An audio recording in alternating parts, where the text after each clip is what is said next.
वहाँ अपडेट कंदा हलूं। लाड़काणे मां रिश्वत के इल्ज़ाम में गिरफ़्तार वॾो मुंशी साजिद शेख जेल हवाले कयो वियो आहे। बिल्कुल नाज़रीन, साजिद शेख जुडिशल मैजिस्ट्रेट की अदालत में पेश किया वियो। अदालत गिरफ़्तार थियल वॾे मुंशी के जेल हवाले करे छॾियो आहे।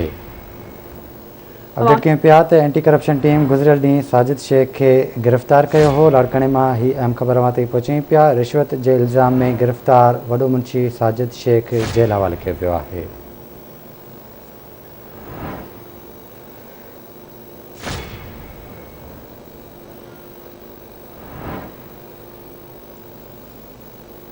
तफ़सील मालूम हूंदासीं रशीद समो खां। जी रशीद, आगाह कजो।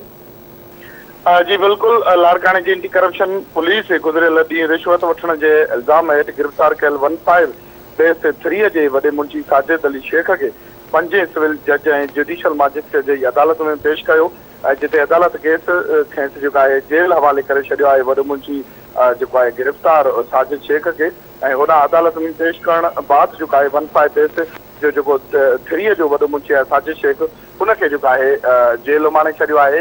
हिन वक़्तु जेको आहे जेको साजिद शेख आहे वॾो मुंशी उनखे जेको आहे अदालत हुकुम बाद जेको आहे जेल उमाणे छॾियो आहे। ठीक है रशीद, वॾी महिरबानी अवां जी तफ़सील खां आगाह करण लाइ।